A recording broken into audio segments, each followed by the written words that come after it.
measures, libraries are at the different states of functionality at local levels.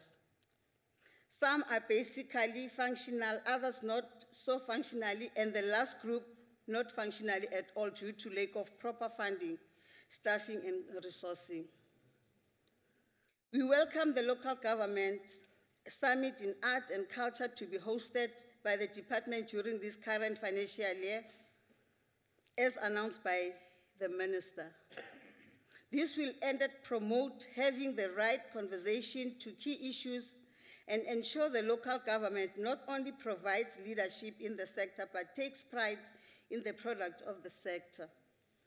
Secondly, in respect of the budget vote on sports and recreation, as presented by the Honorable Ngasa. Honorable members, as a local government, we support the call by the department themed I Choose to be Active. Municipalities through SALGA have been encouraged to be physically active. The Active Nation emphasizes a place on the physical well-being of the nation, which is facilitated through active recreation, which falls under Program 2 of the 2018 and 2019 Annual Performance Plan of the SRSA, with 704.1 million budget allocated for the program.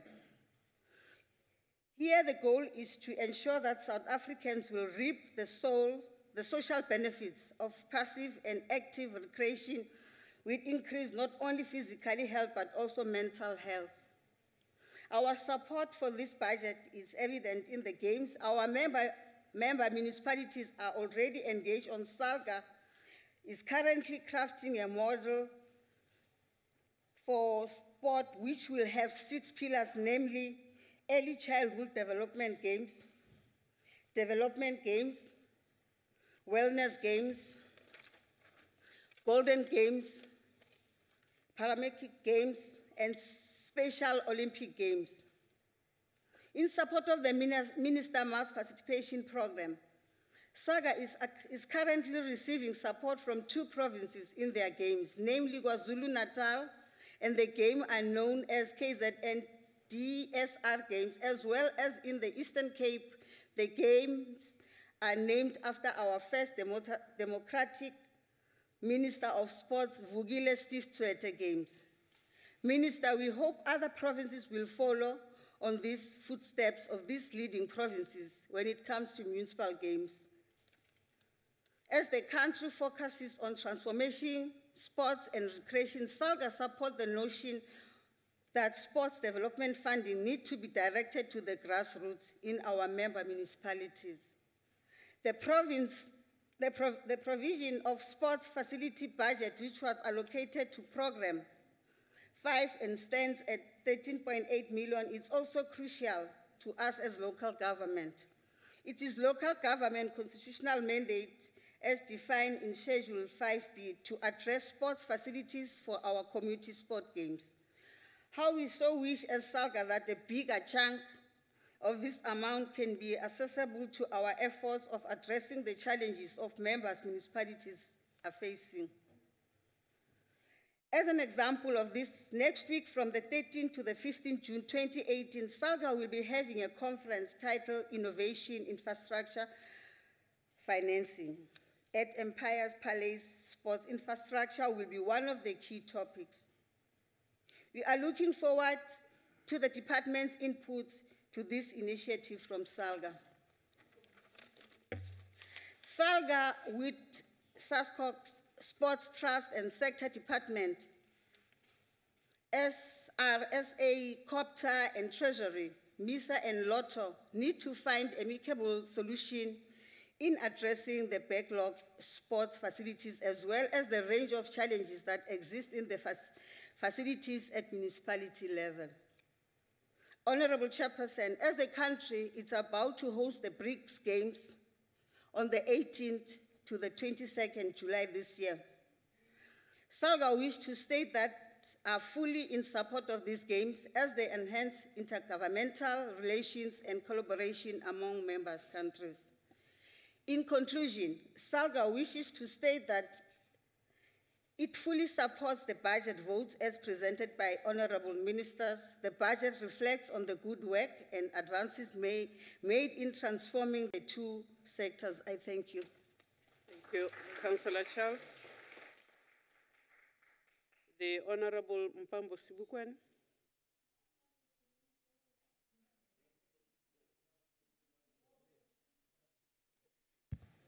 Thank you, Chairperson. The Department of Arts and Culture plays an essential and significant role in developing and preserving South African culture.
The people of South Africa.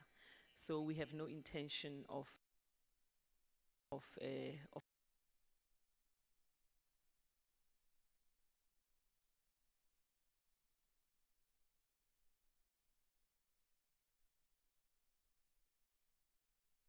not honoring our responsibilities and also doing what is best for the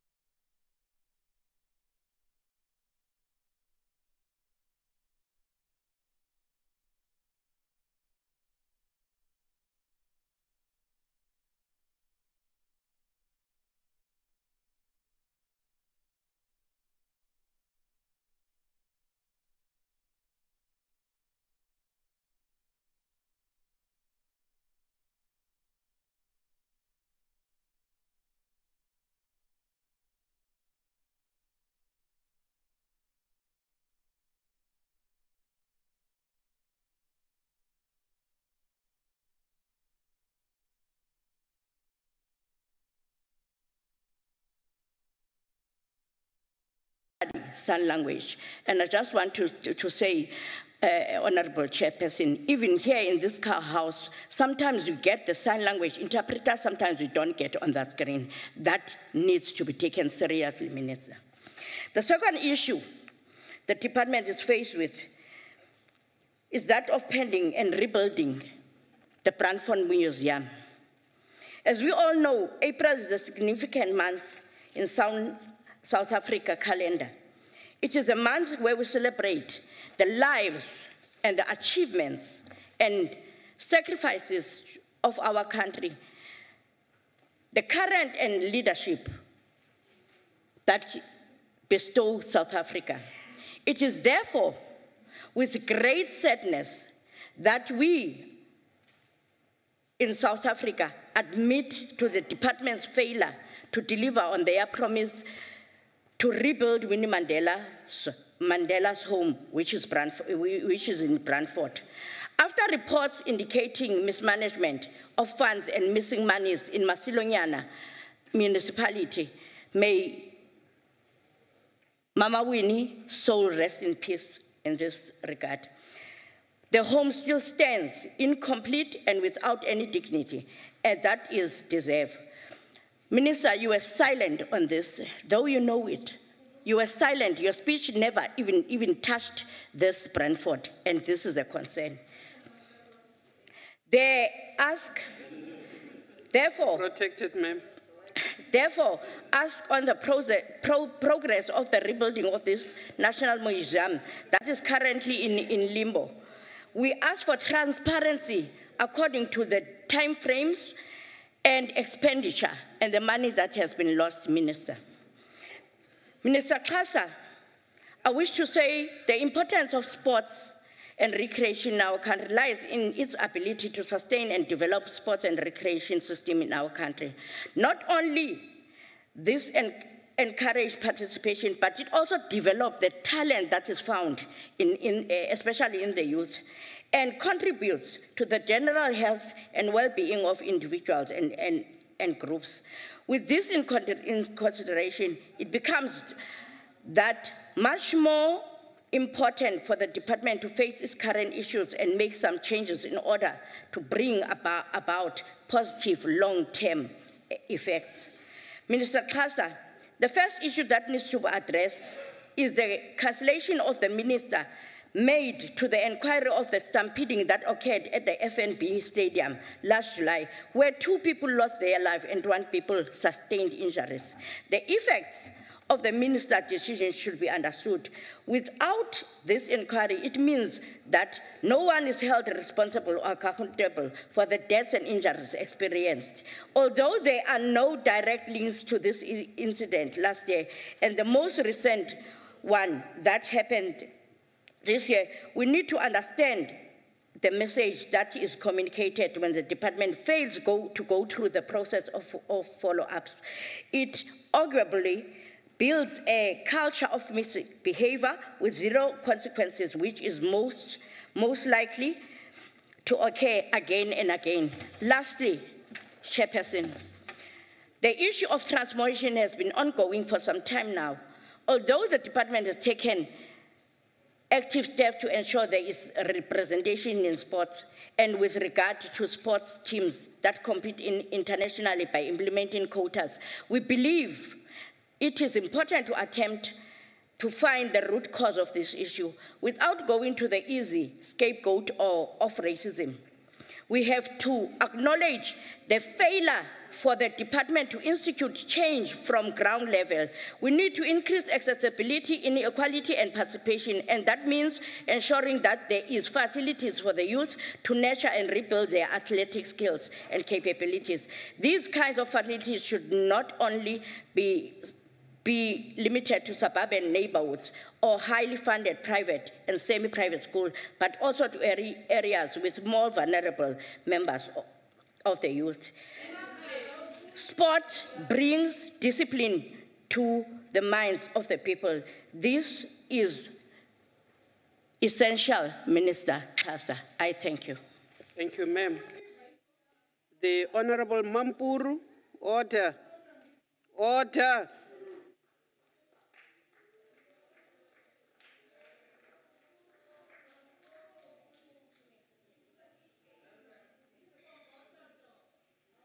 Ke a go leboga modulasetulo, ke a le dumedisa di-ministera le di-deputy ministers, permanent delegates, special delegates, our guests in the gallery.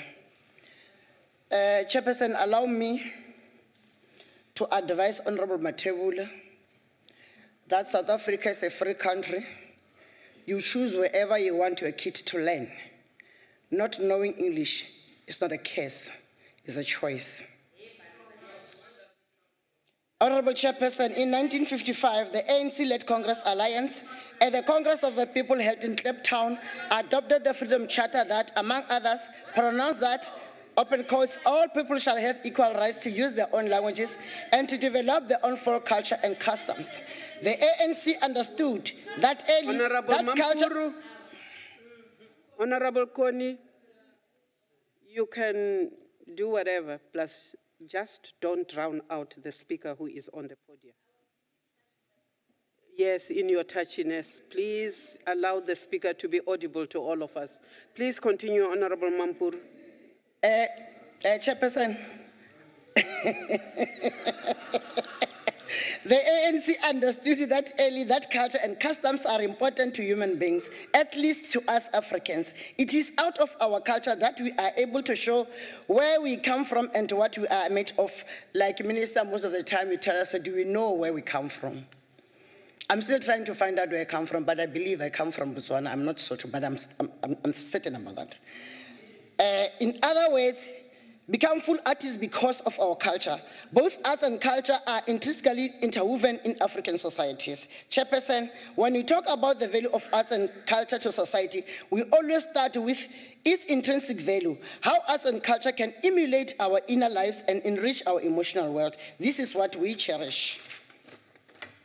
But while we do not cherish arts and culture because of the impact on our social well-being and cohesion, our physical and mental health, our education system, our national status, and our economy, they do confer these benefits, and we need to show how important this is. We need to be able to show this on different scales, on individuals, communal, national levels, so that we can raise awareness among the public, across the cultural, educational, and political sectors, and among those who influence investment in both the public and private sector. We need this information to help people think of our arts and culture for what they are, a strategic national resource. Chairperson, however, we also understand that arts and culture have a wider, more measurable impact on our economy, health and well-being, society, and education. It's important we also recognize this impact to help people think of our arts and culture for what they are, a strategic national resource. The value of arts and culture to people and society outlines the existing evidence on the impact of arts and culture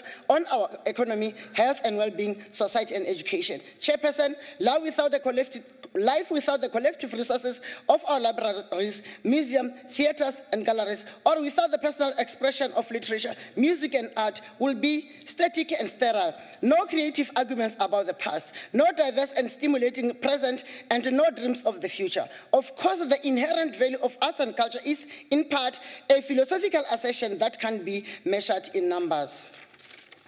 Chairperson, there is a lack of data, for example, about the economic benefits of museums and libraries, and about the importance of the asset to the creative industries, particularly in regard to innovation. We lack longitudinal studies of the health benefits of participation in arts and culture, and comparative studies of the effects of participation in the arts as opposed to, say, participation in sport. We cannot demonstrate why the arts are unique in what they do. And when it comes to crime, we have little knowledge about the effect that participation in the arts may have on reducing the numbers of people who re-offend. However, Chairperson, this lack of data should not be used as a justification to disregard the value and importance of our lives. Arts and culture are important in various fields and sectors, such as economy, health, and the well-being, social life, education, and so on. On economy, there are five key ways that arts and culture can boost local economies. These are attracting visitors, creating jobs and developing skills, attracting and retaining business, revitalizing places, and developing talents. On health and well-being, research has evidence that a higher frequency of engagement with arts and culture is generally associated with a higher level of subjective well-being. Engagement in structures, arts, and cultural improves the cognitive abilities of children and young people. There is also a number of studies that have reported findings of applied arts and culture interventions and measured their positive impact on specific health conditions, which include dementia, depression, and Parkinson's disease. On social life, culture and sport volunteers are more likely than average to be involved and influential in their local communities. There is strong evidence that participation in the arts can contribute to community cohesion, reduce social exclusion and isolation, and or make communities feel safer and stronger. On education, Chairperson, taking part in drama and library activities improves attainment in literacy. Taking part in structured music activities improves attainment in maths, early language acquisition, and early literacy. Schools that integrate arts across the curriculum in the US have shown consistently higher average reading and mathematics scores compared to similar schools that do not. Participation in structured arts activities increases cognitive abilities. Students from low-income families who take part in arts activities at schools are 3 times more likely to get a degree than children from low-income families who do not engage in arts activities at school. Chairperson, there are therefore some gaps that we must fill with regard to arts and culture in order to derive benefits therefrom. Of most importance are equality and diversity. Those who are most actively involved with the arts and culture that we invest intend to be from the most privileged parts of society. Engagement is heavily influenced by levels of education, by socio-economic backgrounds, and by where people live. We have to articulate a new language of culture, value that will help all of us to understand better the essential contribution that the arts make to our lives, just as the Freedom Charter envisaged. Chairperson, on sports, coming to sports, it is important to recognize that the debate is held during the month of youth, and we know that youth are important stakeholders when it comes to sport. In my language, we say, basoli di papadi ke nte palele shago, and we must pay to that. Currently, we have a serious challenge of your unemployment in the country, and sports can play a crucial role to assist in this situation. Our youth are also engaged in social misendeavors such as drug abuse, which then lead them to commit crime because they loiter our streets having nothing to do. As a result, about 90% of inmates in our prisons are youth. Many of them are serving sentences for serious offenses like murder and robbery. It is therefore imperative that sports participation among young people should be urgently increased to keep them away from social ills and prepare them as athletes of world-class standard. Chairperson, today our national football team, Bafana Bafana, is in shambles. In a week's time, different nations will participate in the FIFA 2010 World Cup in Russia. But we will not be part of it because Bafana Bafana did not qualify. So we need to reorientate our youth so that they also help in this Bafana Bafana cause. There is no doubt that we have talent in South Africa. Yes, indeed. How did countries like Japan, Colombia, Senegal, and to name but just a few, manage to qualify? Let's work hard. We are a winning nation. Chairperson, one area that needs serious or special attention is rural sports. I know that the then Minister of Sports and Recreation, Fikile Mbalula, did launch the Rural Sport Development Program that pays special attention to sport development in rural provinces. But this seems to be taking too long to pay dividends. And the greatest impediment in this is infrastructure, which is largely non-existent in rural areas. We therefore implore you, Minister, to look into this concern through this budget. Municipalities are also not assisting as expected in some instances. For example, there are many municipalities that are forced to return the municipal infrastructure grant, which are meant to build sport facilities back to the National Treasury due to poor planning. So we will ask you, Minister, to engage the Minister of Culture to deal with this issue. Chairperson, another minister worth engaging is the Minister of Basic Education, because the school sport is a perfect incubator of excellent athletes. Tertiary institutions must also come on board because the majority of athletes, especially because of those that compete or must compete at international level, would come from this institution. In other words, there must be collaborative efforts from all stakeholders. We will therefore, as the ANC, support this budget vote because we believe and to know that it will assist the department to do these things I've alluded to. On recreation, Chairperson, I wonder why we have lost interest. Only a few have interest in, for example, hiking, horse riding, hunting, diketo, khati, and marabaraba. Recreational activities are very vital as they have the benefits such as stimulation of the release of happiness hormones, improve our brain function, and slow down the aging process. Hey, kitchench, are itlhokomele. Ke a go leboga modulasetulo. Ke a leboga. Motlotlegi letona la Arts and Culture, Remthetho.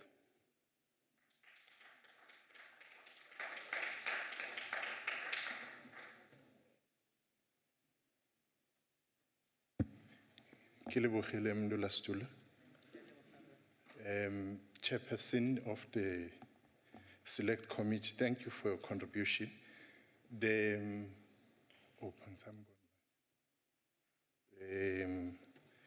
I'm glad that you understand what the department is doing, especially on languages.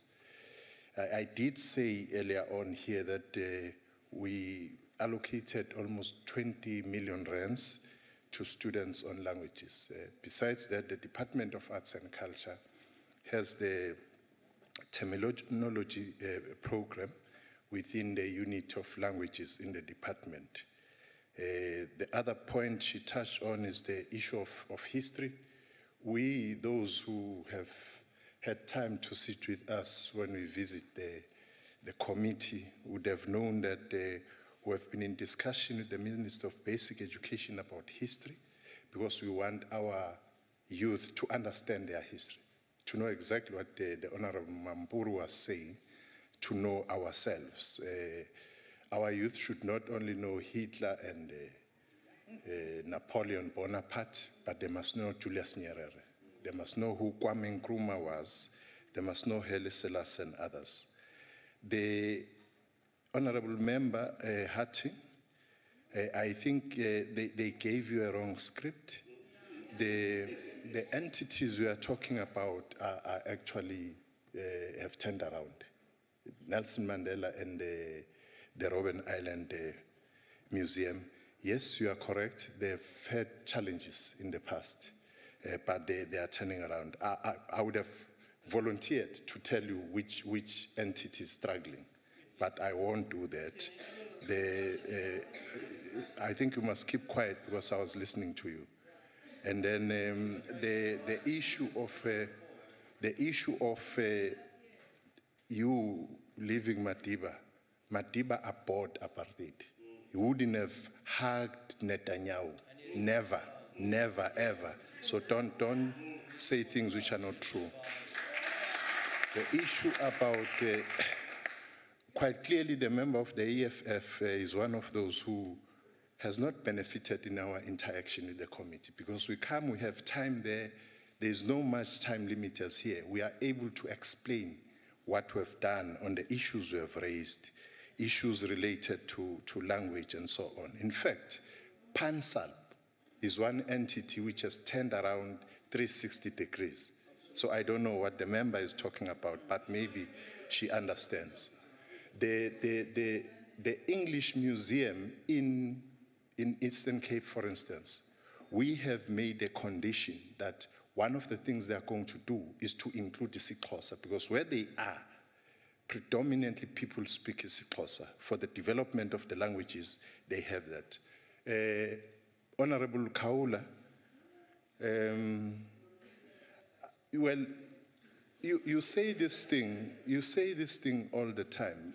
There is a challenge on social cohesion when it comes to national days. But your answer is bizarre to deal with this, because your answer is always saying that you must have people from different parties to come and speak. Now, those are leaders.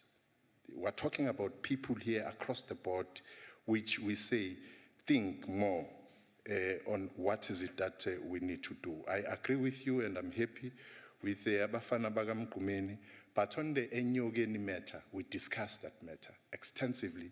Actually, you were supposed to say, what did we do?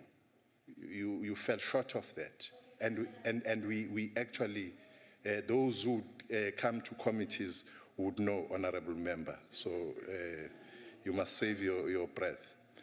Now, Honorable Mampuru is so correct that we've got to, it's our duty. We've got to understand and research who we are as individuals, because that is going to help us. It's going to help us on the anti-foreigner sentiment, otherwise known as xenophobia, which will be able to combat if we know that there is no foreigner in Africa, anywhere else on the continent Africa.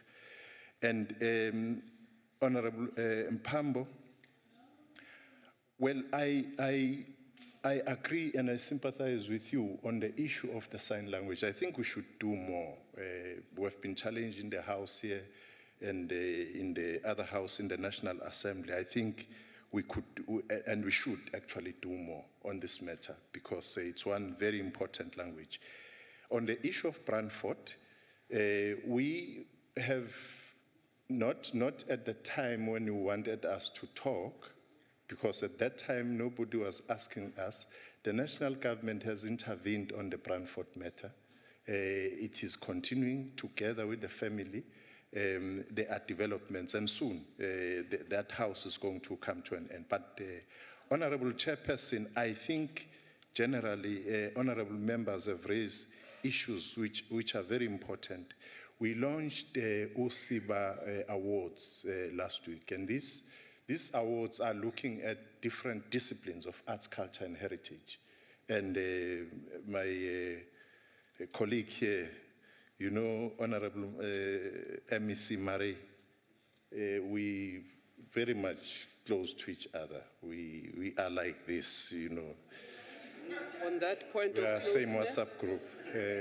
Yeah. But you see, the thing about people being locked out because of political reasons, I think the two of us will have a coffee and understand who are those. Because, you know, we meet all the time and talk about everything. So here, if there are people who are locked out of any development because of political reasons, let's find that and let's understand what that is. But all other things you raised, it shows that you attend meetings and we are actually working together. Sinje mdagwethu. Thank you very much. Siyabonga. The Honorable Kaso.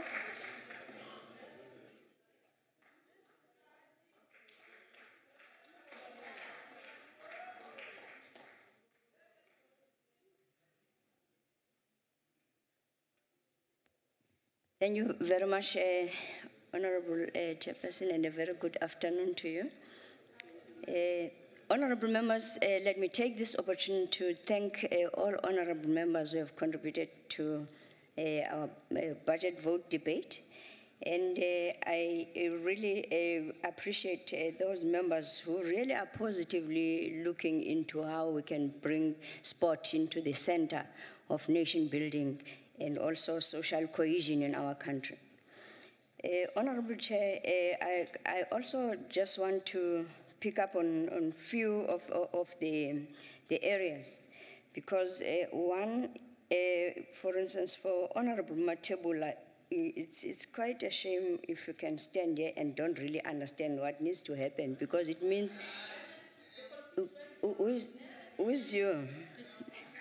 The EFF member. Yes, who stands at the podium and alleges that our department is doing nothing, because it even went outside because it doesn't want to listen to what is happening. He just say corruption. Maybe that's how he was even introduced, to say corruption, corruption, and nothing else. But what is very important is that we take this opportunity to also educate honorable members, because they need to go back to their communities and make young people to participate, because you are giving them opportunities of a lifetime.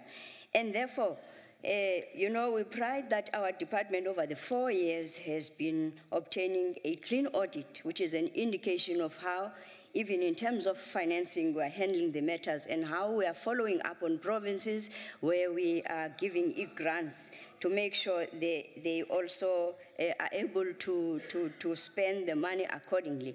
And we are very fortunate that in cases where provinces have not been performing, because we do have underperforming provinces, where provinces are underperforming, Treasury has now given us a green light and an opportunity to shift such monies to performing provinces, because we can't wait any longer to have more of our young people participating.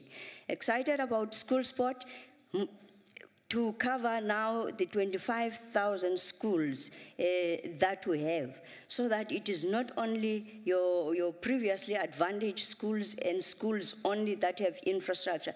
So coordinating all our efforts and channeling all our efforts, we are also building and ensuring that the Confederation, like your SASCOC, and then working with your SAFA, we are able to make them understand our mandate very clearly, and then they also have to take down that kind of responsibility into the clubs, into everybody, because we have been very straightforward even to say to SAFA, you have to make sure we have a national team, a proud national team itself, because South Africans are proud of their South Africa. I was at the COSAFA Cup this last Saturday. You just could see that there is no pride in those young people who are playing there. And that responsibility, we're taking it back to SAFA to say, what do you do? How do you get people who have pride in playing for their nation. And at the same time, we had a revelation in the very same match that, in fact, all the people who score in the PSL games are foreign nationals, which means nobody is taking responsibility to nurture and develop people who are going to score, and therefore we have proud clubs within South Africa. So we're building it within our legislation that we are reviewing to make sure that we discourage or they make to have international participants or players coming into the country as a last resort, because they have looked around, they have been working with us to develop that kind of a talent within South Africa. And demonstrating on the progress of what we have been doing, be it in roller sports or in the athletes that we have, where we have them coming from rural areas. It's a real demonstration that it can happen, but it requires a concerted effort. So the integration we're talking about, and the fact that as we have now indicated to everybody our approach to moving forward, it is also going to assist us to model our funding, be able, Chair, to also point into how lottery is allocating even the existing funds that are earmarked for sport. But we are looking further to challenge back the country, because when lottery was established, it was also having an agenda to make sure it finances sport.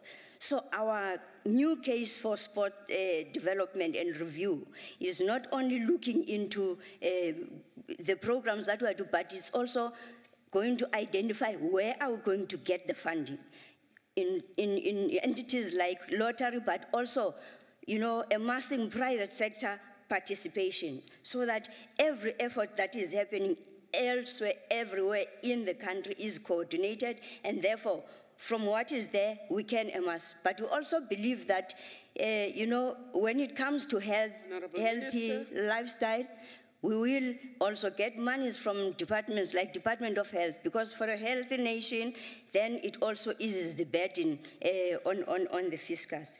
Honorable Chair, thank you very much. That honorable members have made the inputs, and we also are looking forward to working with SALGA, because mostly it is in municipalities that we have a slow pace in terms of even our infrastructure that will take us forward to give opportunity to rural young people. Thank you very much. Thank you, ma'am. Well, Honorable Minister, Arts and Culture, you may want to know that this House is waiting very anxiously for the official declaration of the San language as our 12th official language. We can't wait. Honorable members, that concludes the budget votes, debates on vote number 37 and vote number 40. The Secretary will read the next order. Policy debate on budget vote number 33, transport. Ke a leboga. The Honorable, the Minister for Transport, Ntate Nzimande.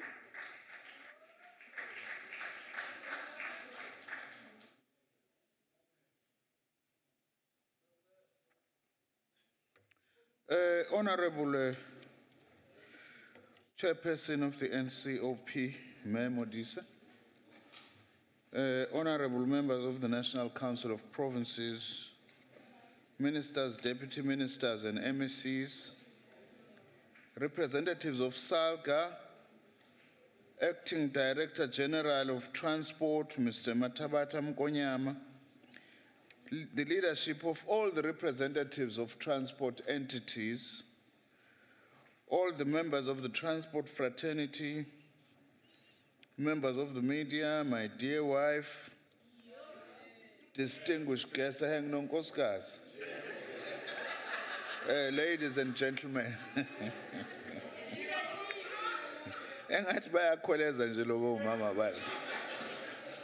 We have dedicated our budget vote this year to the memory of His Twalando, Nelson Rolihlahla Mandela, and Umama Albertina Sisulu. and we devote our every action, every effort, and every utterance to the realization of their vision of a democratic, just, and equitable society.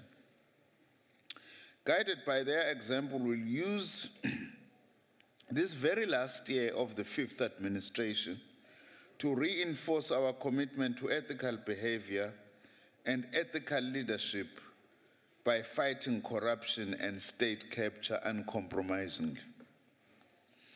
We will also ensure that we improve our capacity to support Black professionals, deal decisively with companies that resist transformation, use competition policy to open markets up to new Black entrants, and invest in the development of businesses in townships and rural areas.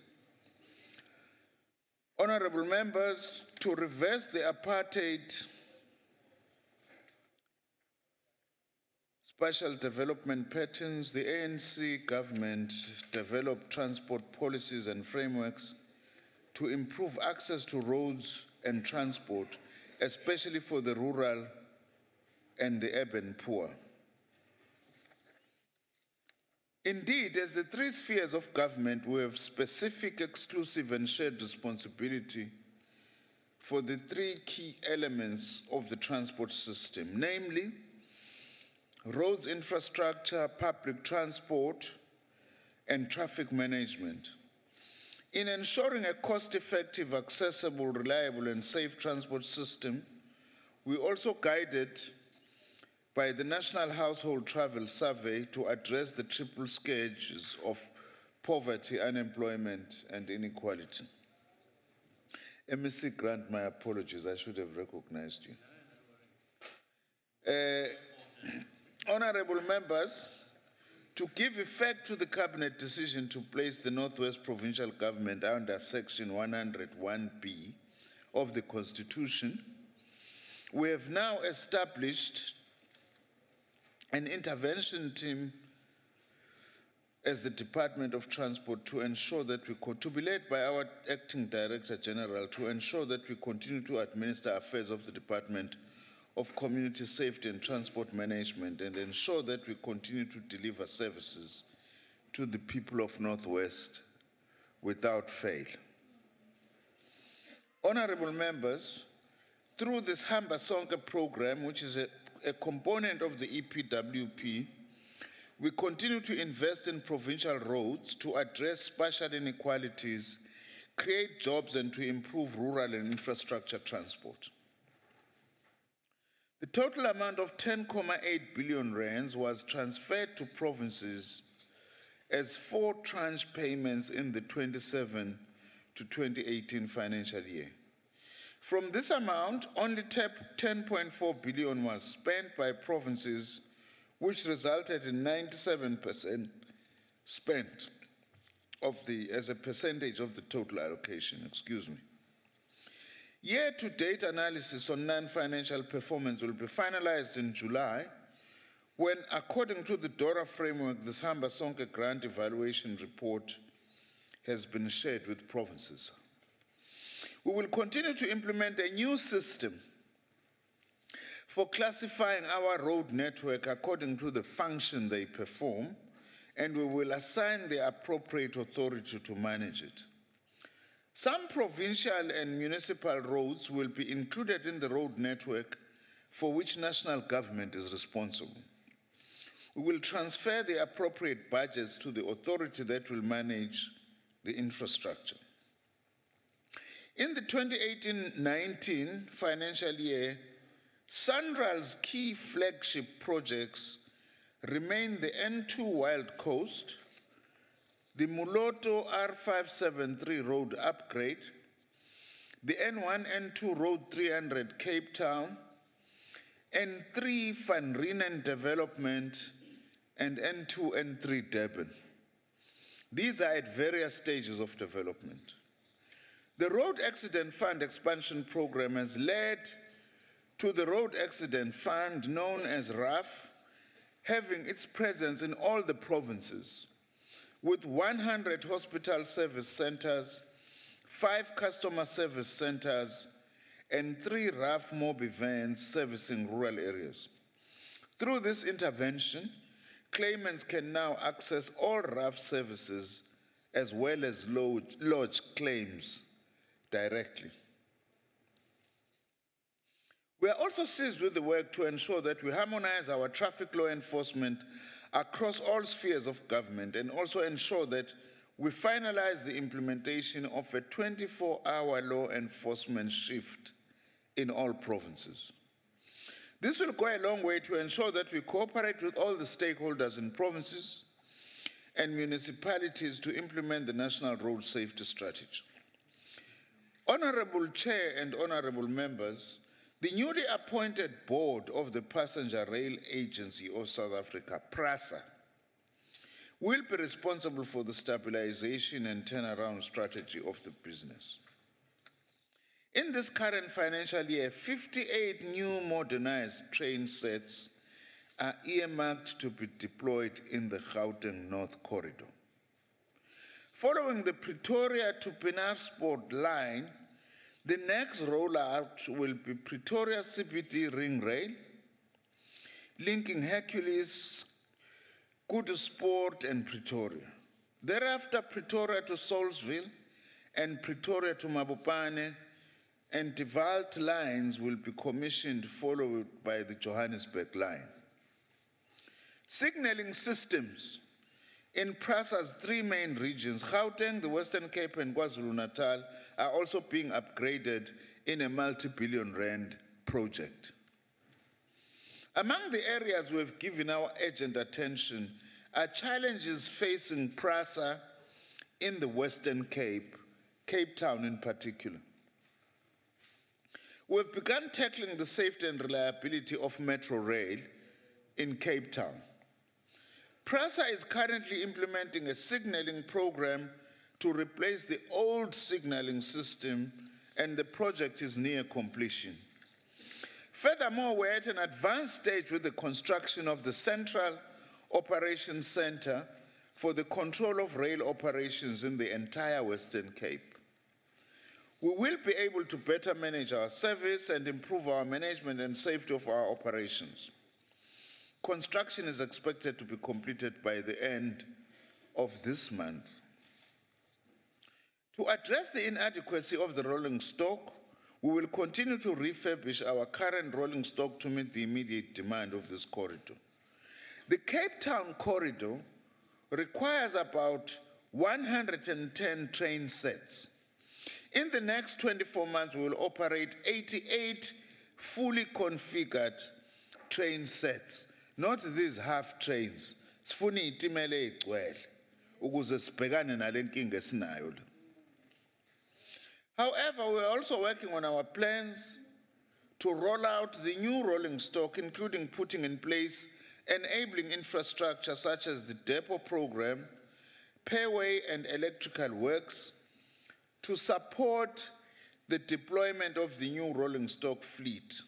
Although I must admit I am concerned at the slow pace in these projects, and I will pay very close attention to them. I've therefore directed the new board of PRASA to pay urgent attention in dealing with these challenges, and I expect a plan within the next 2 months. I will also convene a series of stakeholder meetings in the coming months, countrywide, but with a particular focus on convening stakeholder meetings between PRASA, the City of Cape Town, trade unions and their shop stewards, municipal councillors, and political formation. We have already relaunched the Shosholoza mail service from Johannesburg to Mosina, and are committed to launch the Johannesburg to Mahikeng, Pietermaritzburg to Kokstad, Sterkstrom to Maclear, Hoedspruit to Cape Maiden, the Durban via Port Elizabeth to Cape Town, and cross-border services from Johannesburg to Bulawayo, Maputo, and Lubatse. Honorable members, to live up to the affirmation of the Reconstruction and Development Program, that commuters should be encouraged to use public transport, we will be reviewing the entire regime of the public transport subsidy. We have agreed with the MECs on this, including the amounts for the bus industry, commuter rail, Gautrain, and the BRT systems. In short, we want to look at public transport subsidy in its entirety in South Africa. Is it fair? Is it just? Who are we funding? Are we not subsidizing the rich at the expense of the poor? We will continue, including, by the way, the issue of subsidy to the taxi industry. It's something that I'm very keen that we must get our handle on, Baptai Bosch, so that we can see how far we can be able to go to actually ensure an equitable public transport system. Yebo. Wambuzo ukhona lapha phezulu. Uhleli la. We will continue to monitor the performance of the integrated public transport networks, and we have also finalized the process to review the impact and performance of the taxi recapitalization program. The findings have been submitted to Cabinet. We remain determined to transform this industry for the benefit of commuters. I am also prepared, together with the department, to work with the taxi industry to actually explore opportunities for a self-sustainable taxi industry. There is no reason why taxis should be charged so much interest by the banks when the taxi industry could actually form its own cooperative banks and be able to fund their own taxes in a sustainable way. We are prepared to work with the taxi industry to help them in this regard. Ngoba omashonisa siyesicabanga ukuthi laba bakithi abatshelekisa ngotiki nozuko. Omashonisa abakhulu isikhathi esiningi yiwo amabhange la. We remain determined also and concerned about the levels to deal with the levels of violence in the taxi industry, which has claimed many lives in the Eastern Cape, KwaZulu-Natal, Western Cape, and Gauteng. I strongly condemn these acts of violence. Together with the Minister of Police, we are working tirelessly to ensure that perpetrators of these acts are apprehended. We cannot have a public transport system that is actually working amidst the flow of blood of our people, including passengers. Honorable members, the introduction of the National Land Transport Amendment Bill, which is on its way to this House, will further transform and restructure the national land transport system by ensuring a seamless working environment by all spheres of government. Honorable Chair and honorable members, we will improve the sustainability of the Shofagalula bicycle project. If possible, so that we all keep fit, and increase its reach to including fostering partnerships with the Departments of Agriculture, Sports and Recreation, community development offices, and health workers. We are also steadfast in the implementation of the National Learner Transport Policy to ensure that all learners who qualify to receive transport are provided with safe and reliable transportation. Abaphuma KwaZulu-Natal ke bayazi ukuthi ngikhathazekile ngomalume lapha. Ngoba babuye bayihlukumeze lezi ngane omalume ezincane zamantombazane isikhathi esiningi. Through the new rural transport strategy, we will focus on the priorities of rural district municipalities and provinces, as well as improving the inadequate provision of rural transport infrastructure and services. This will contribute towards the development of the local and provincial economies by improving access to public transport. Chairperson, our aviation sector remains a beacon of hope and the pride of our nation. In the last budget debate, we promised to come back and report to this House on the outcomes of the International Civil Aviation Organization of the United Nations on universal safety audit for our civil aviation program. Today, we are proud to mention that we excelled in the audit. The results reveal that South Africa's effective implementation rating has increased from 83.83% in 2013 to the current rating of 87.39%. The rating is significantly higher than the world average of 60% and positions South Africa as #1 in Africa and #31 globally. That is why we are not going to hesitate to act against airlines that do not maintain standards, like SA Express now.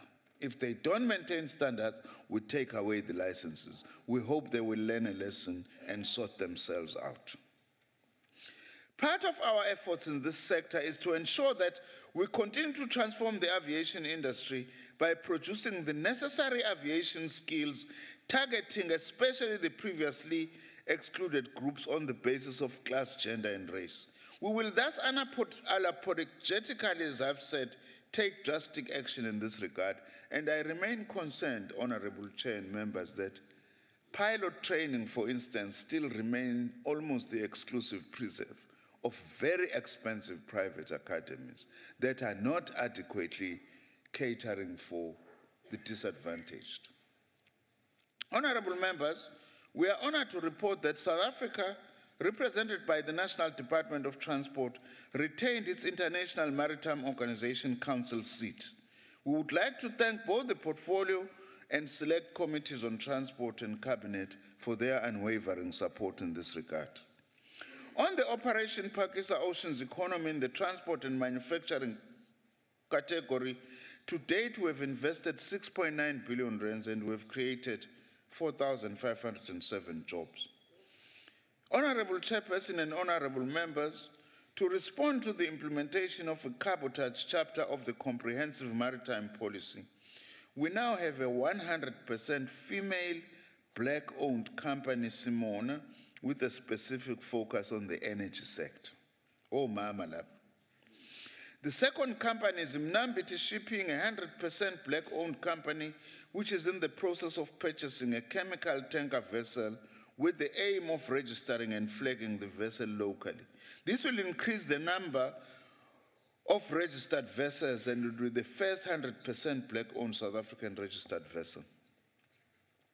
Through the Ports Regulator's tariff strategy, we'll rebalance ports tariff towards a more cost-effective price level and reduce the cost of living for all South Africans, including lowering the cost of undertaking new ventures. Honorable Chair and members, the increased investment in the transport system offers great opportunity for this sector to contribute to the government initiatives to reduce inequalities, poverty, and unemployment. The sector requires all organs of state in all three spheres of government to work together effectively and plan in a coordinated way for the delivery of an efficient transport system. I wish to state before this House that I remain committed to the gender transformation in the private sector. Hayi kusesemzini weinsizwa kakhulu la transport. I also want to embark on an investment drive into research and innovation to support the sector. I was in Germany a week or so ago, and I drove in a driverless car for the first time in my life.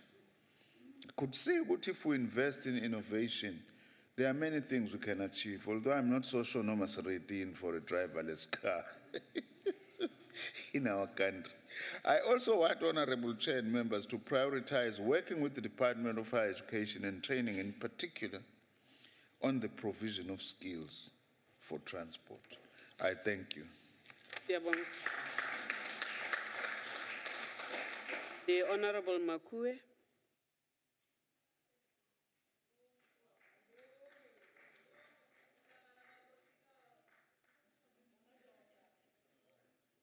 Thank you, Honorable Chairperson, the Honorable Minister Bladen Zimande, our staff and leadership from the National Department of Transport, our MECs, our delegates from provincial legislatures, our delegate from Salga, our visitors in the gallery. June is the month in which we commemorate the tragic events in Soweto and other parts of our country 42 years ago. And we support fully that motion that was presented earlier today by the Honorable Tablanche. The horrific scenes of the massacre of innocent school children by the apartheid state, inspired a whole generation of young people to join the struggle to liberate the people of South Africa from the shackles of national, class, and gender oppression. The atrocities of June 1976 touched the hearts of people of the world. It touched the icons of our struggle, such as Papa Walter Sisulu and Tata Nelson Mandela, who were in prison at that time. During this year, 2018, and in particular, last week, Friday, we celebrated also the 39th anniversary of the founding of the Congress of South African Students, COSAS. And when I talk about it, I can see some members here looking younger than what they look now when they were members of COSAS. But I'm raising this, Chairperson, precisely because scholar transport and safety of our learners, especially in rural areas, with adequate protection from natural disasters like rivers that are overflowing, as well as criminal elements that are abusing our young girls and boys, we see as challenges that needs to be prioritized, because these children, because of the apartheid social planning, have to travel long distances and they use transport. Some of them even travel on bicycles, and as I said in the select committee meeting this morning, on the backs of bakkies. This month is also the month we lost one of the mothers of this generation of young people, who herself was a gallant fighter. Our mothers kept the home fires burning, while the children and their fathers were being harassed and imprisoned by the brutal apartheid state. Our government has dedicated this year to Mama Nontsikelelo Albertina Sisulu. Mama Sisulu, who passed away on the 2nd of June, 2011, would write letters to her husband, Papa Sisulu.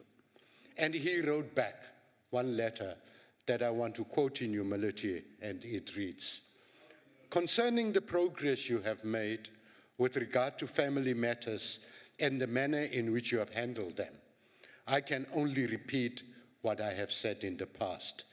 Absolute superb. I have never felt as comfortable as I am. I am really happy about all the children. It is true, I would have wanted the highest possible education for them, but I think they will certainly make up for it."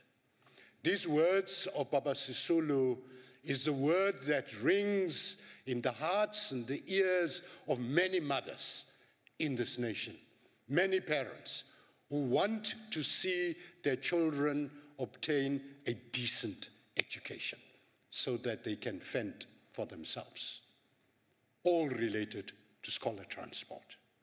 As we commemorate our icons, we need to emulate the compassion, the courage, and the perseverance to confront the vestiges of apartheid and build one South African nation. Our transport system is a conduit for the development and integration of our people and every sector of our economy. I can't imagine any sector that would function without transport, even when we look at the financial sector. The percentage of workers' wages that are spent on transport is a gross injustice. This paradigm has to change. We are debating this budget vote on the eve of yet another hike in the price of petrol, diesel, and eliminating paraffin. In the context of the rise globally in the price of oil, as well as shifts in global currencies, which impact upon the rand, given that our country is a floating currency and one of the most floating currencies globally.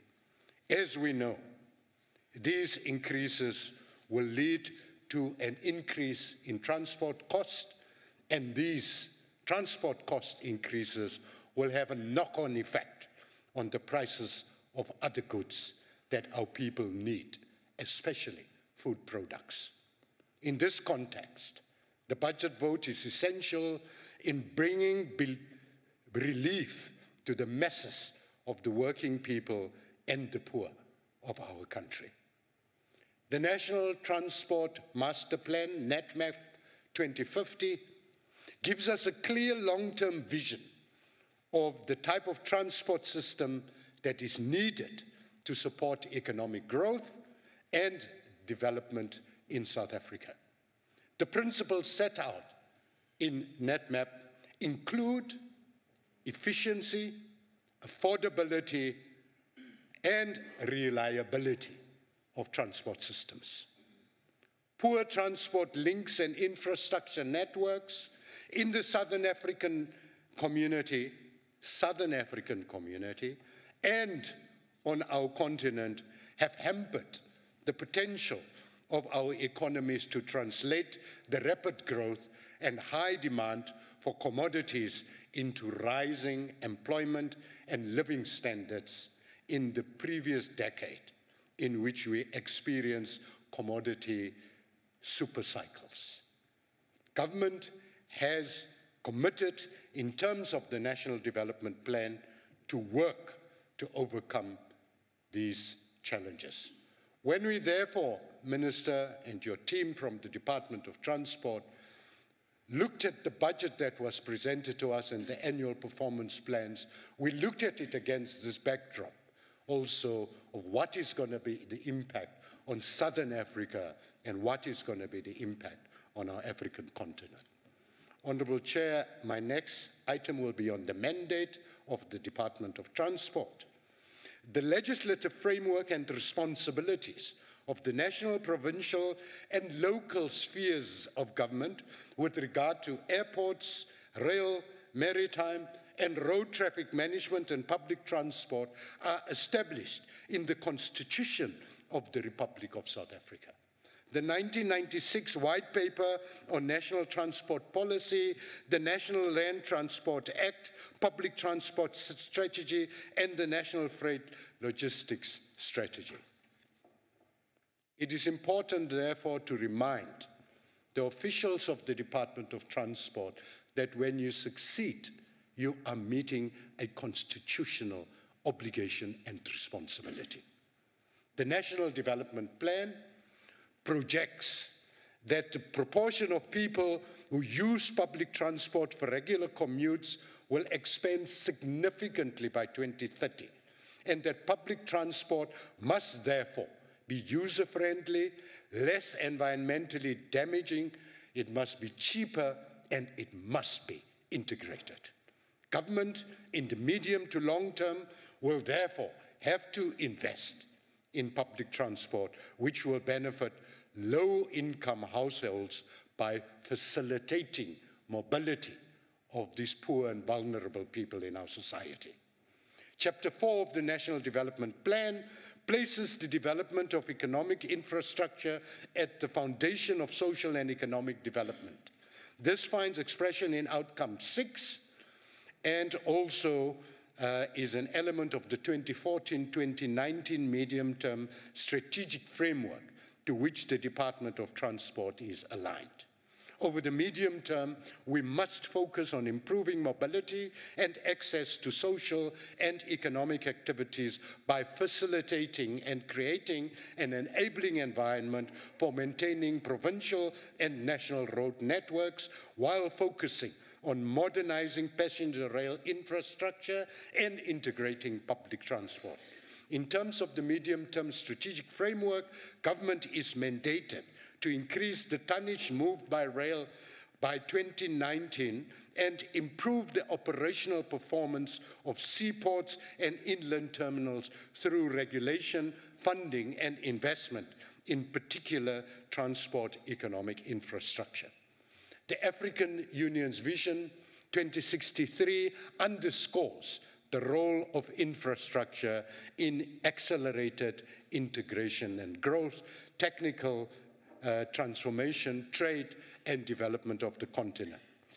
The ANC and the government's 9-point Plan for Economic Recovery and Growth sets out clear objectives for transport infrastructure, which include improving access to economic opportunities, and Minister Nzimande has spoken to that, advancing economic development that benefits all people of South Africa, particularly people who have been historically marginalized, and enhancing the movement of goods and people. Our President has made it clear in the 2018 State of the Nation address that the agenda of government is to pursue higher levels of economic growth and investment and concerted efforts to reduce poverty and meet the needs of the unemployed. In this regard, government will invest in the transport sector in order to open up broader growth opportunities, both through improved urban commuter services and a substantial expansion in the capacity of freight and rail transport. We are also looking at plans in the APP to enhance transport services at local government level. Let me, because of time constraints, go immediately to the highlights of the budget vote. The budget vote allocation for 2018-19 indicates commitment to national, regional, and continental goals. This is manifested by substantial allocations to road, rail, and public transport programs. This vote provides for the continued maintenance of provincial and national road networks, upgrading and maintaining rail infrastructure, as well as improving transport for rural and rail commuters. The fragmented residential settlement patterns, underdevelopment of business areas in townships, particularly in metro municipalities, lead to long travel times, and this raises the cost of living. They all increase service delivery costs and hold back small business development. As a nation, therefore, we need a social compact and collaboration between municipalities, local business chambers, the organized working class, and civil society stakeholders to tackle these challenges. We welcome the Department of Transport plans that will make the deployment of traffic officers on the 24-hour schedule possible in order to increase visibility and law enforcement on our roads, as well as the nationwide rollout of the demerit system. In line with the National Development Plan, our provinces will benefit from the implementation in the medium term with flagship projects that include what the Minister has mentioned. I repeat them for emphasis: the N2 Wild Coast in the Eastern Cape, the Moloto R573 road upgrade in Limpopo, Mpumalanga, and part of Gauteng, and the Durban Free State Gauteng Logistics and Industrial Corridor. It is unacceptable that our loved ones who leave their families to work and make economic contributions are prone to losing their lives on our rail and on our road. This cannot be tolerated. The taxi recapitalization program that was initiated by Minister Dalla Omar when he served as minister is still a challenge for us, and I'm glad that Minister has emphasized how in this budget we are looking at that program as well.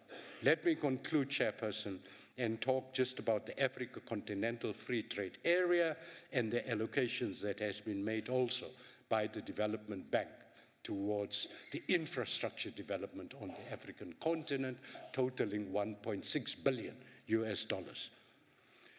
Pilot training, Minister and members, is a very important area of development, particularly for our young women. I had the honor this weekend to speak to the parents of a young girl called Cleo Bingle, who at the age of 16 and a half, 17, is already learning to fly. And I saw her operating this plane. But the parents informed me that the cost for her training is closer to R500,000. And as you've said, Minister, many of our poor families cannot afford that. It is transport that moves people. Such transport must be safe and reliable. As the ANC, we support this budget. I thank you. The Honorable Faber.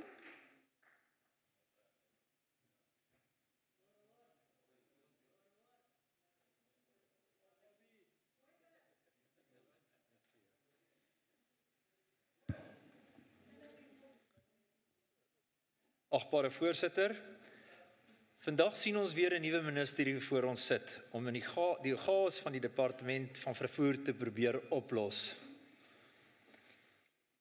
Vervoer lewer moontlik een van die grootste bydraes tot 'n land se gesonde ekonomie deur gebiede, dorpe en stede met mekaar te verbind. Dis is die skepping van infrastruktuur en die onderhoud daarvan van kardinale belang. Die jaarlikse begroting vir die departement van vervoer kan ongelukkig net nie finansiëel byhou om die infrastruktuur so uit te brei om aan die ekonomiese behoeftes te voldoen nie. Vandag wil ek u die feitelike deel oor hoeveel die Gupta geaffilieerde maatskappy ons vervoerstaatskas geplunder het. Eerstens wil ek begin om te sê, Transnet beskik oor die vermoë om ons eie lokomotiewe asook passasierswaens te bou, soos ons gesien het met 'n parlementêre oorsig, die Cruisepoort, Ntwani, Nigel en vele ander Transnet-fabrieke deur ons land. Dit het ons dus stom geslaan toe ons uitvind hoeveel kontrakte aan ander lande uitgegee word op tender, in plaas van dat ons eerder aan onsself voorsien, waar Suid-Afrikaners kan werk en geld verdien, en ons regering sê hulle is ernstig oor werkskepping. Parasa het ook nou in hul 4de kwartaal bykans 5 biljoen van hul begroting nie spandeer nie. Minister, u weet dit. Ek wil dit herhaal dat u mooi luister. Parasa het 5 biljoen van hul begroting nie in hierdie 4de kwartaal bestee nie. Dit is die grootste onderspandering in Parasa se geskiedenis ooit. Daar word ook amper 1 biljoen tussen Parasa en Transnet jaarliks gewissel, terwyl al die infrastruktuur aan een regering behoort. Weens die kroniese vermorsing sal 'n DA-regering die twee saamvoeg om 'n vaartbelyne en koste-effektiewe entiteit te skep. Onlangs het dit aan die dag gekom deur die regsfirma Werksman in hul 219 bladsy verslag, gedateer 7 Desember 2017, dat meneer Brian Molefe openlik vir Transnet gejok het. Hy het die 1064 lokomotiewe tender opgeblaas van 38 biljoen tot 54,5 biljoen, 'n verskil van 16,5 biljoen, wat deur die Gupta-familie gekoppelde maatskappye verkry is. 3 lede van die Transnetraad het skielik met die openbaring van hierdie verslag bedank. Dit is glad nie 'n verrassing nie. Meneer Molefe, die hoofdirekteur meneer Gama, asook meneer Jani, die hoof van Transnet verkrygingsbeleid. Die wat u nie van weet wat verkrygingsbeleid is nie, dis die so-called supply chain management. Moet verseker krimineel aangekla en vervolg word. In 'n DA-regering laat ons nie korrupsie toe nie. En soos gerapporteer in die media, tree ons daadwerklik op teen ons eie mense wat wette en reëls verontagsaam. Met die reuse bedrog van bykans 16,5 biljoen kon die departement die totale infrastruktuur van Suid-Afrika se paaie hernie het. Hierdie bedrag in RDP-huise omgesit teen R120,000 per RDP-huis. Kom ek maak dit vir julle makliker, dit is dan makliker om te sien hoeveel hierdie 16,5 biljoen is. Dit is gelykstaande aan 130,000 RDP-huise. Ja, lede, 130,000 huise kon gebou word met die geld wat deur die Guptas gesteel is. Die ANC-regering het egter eenkant toe gekyk en toegelaat dat president Zuma en sy sakevennote, eintlik moet ek sê saketrawante, die land verarm. Ongelukkig is dit die mees kwesbaarste mense in ons gemeenskappe wat deur die korrupsie geraak word en hul lewensbehoeftes nog verder agteruitskuif. In 2012 het president Zuma met die neem van Parliament to the People in Noord-Kaap, de AR, beloof oor werkskepping en die bou van treintrokke in hierdie gebied. Soos gewoonlik was dit weer net 'n Parliament to the People verkiesingsfoefie. En tot vandag toe sien die mense van de AR nie die beloofde werkskepping nie. Dan kom ons kyk na Metrorail. Hy is in chaos gedompel en vanaf 2015 tot 2017 het ons net in Kaapstad alleenlik 'n afneme van 30% in treinpassasiers gesien, in vergeleke met wat ek hom los, okay, ek sal hom los, maar kom ons sê net, 1.2 miljoen mense per dag word nou vervoer, waar daar voorheen 2.7 miljoen mense vervoer was, en dit oor 20 jaar, waar 20% van ons klandisie verloor is. En dit meestal in die laaste 5 jaar. Ten spyte van 'n toenemende bevolking en 'n werksmag wat toegevoeg is. Dit sal wys wees dat die departement van vervoer liewer vir Metrorail aan die stad Kaapstad oorgee om professioneel bestuur te word en te maak werk. Oor padvervoer wil ek kortliks oor veiligheid praat. 1 sterfte op ons paaie is 1 te veel, lede, en daarom wil ek graag 'n beroep op minister Nzimande doen, om daadwerklik aandag hier aan te gee, minister. Padwaardigheid van voertuie, die bevoegdheid van motorbestuurders, as ook die bestuur onder die invloed van drank en ander verbode middels, maak van ons paaie slagvelde. Daar sal ook aansienlik aandag aan voetgangers gegee moet word, veral in die nag, wat paaie oorsteek. Padveiligheid.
Well, I'm not going to address the question on the political issue. That can be addressed by the ANC leadership.